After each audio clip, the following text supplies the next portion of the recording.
to first of all select both of them, then we're going to click on group. Once we have them grouped together, we're going to use Command C and Command V, or Control C and Control V, in order to copy these two images, and we're going to bring them right where the first original copy is. So at this point, what we're going to do is we're going to select this coconut. We're going to create a duplicate by using Command C and Command V, or alternatively you can use the Option key, and while keeping it pressed, you simply have to move it around, and you're going to create a copy on the go. If you're on Windows, simply use Ctrl C and Ctrl V, and that is going to work. Now let's flip this vertically, and as you can see, I created two copies of this coconut. So let's remove the first one, and I'm going to bring this copy right below the original. Now I'm going to do the same with the palm.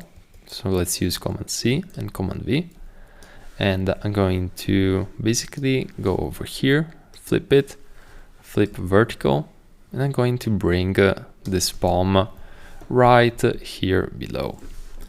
Now at this point, in order to give the appearance of a reflection, simply have to select these two and make them transparent. However, the full effect is not achieved since we just lowered the opacity, but we need some sort of gradient. So we're going to go here under the rectangle. We're going to select the rectangle, bring it here below, and we are going to make this rectangle span across all the document, and you're going to see why in just a moment. Now if we try to change the opacity here or change the color, we cannot do that. So we're going to go and find a gradient instead, and there's going to be a option which essentially enables you to have a white gradient. So let's use white. Now we can see that there is this pro version, but there are also some other ones which are free. So simply look for one of the free ones, and that would pretty much do it. So let's get rid of the rectangle, and in this case we're going to flip this vertically, and we are essentially going to make this gradient go all the way here, and we have this nice little gradient effect applied to our images. Now at this point, what we're gonna do is we're going to go under the backgrounds, and we can consider adding a background if you wish to this. However, we're going to lower the opacity quite a bit, so we just have a hint of the background. And at this very point, what we're gonna do is we're going to try and just center this composition a little bit, and we're going to add a headline, which could be this one right here, and we're going to write stats of the island. And what we're gonna do is, you see that we have these other texts. Well, in order to basically move around and edit them, we can simply ungroup them, and we are going to have this text, which to make it easier, we're just going to make it left aligned. And at this point, what we're gonna do is we're actually going to make it a little bit smaller and go and have a little bit less width. Now, one thing that I wanted to show you is the fact that here under the more option, you can see that we have some other both integrations, but one thing that you might want to check out is the charts section, since this enables you to have and create charts of all sorts.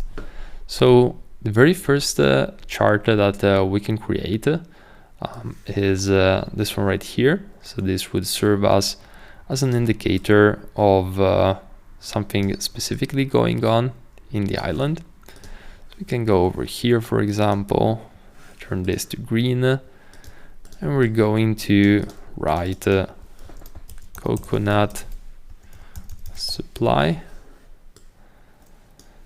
I'm going to make this be bold, and I'm going to write hi. Let's increase the font size just a little bit. As you can see, we have our very first stat, and we can decide how to organize these, of course, and create all sorts of different effects based on what is your preference.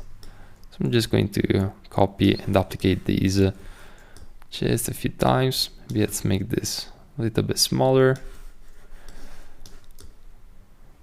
I'm going to change the color of this element right here to a yellow, and the third one is going to be red. So we're going to write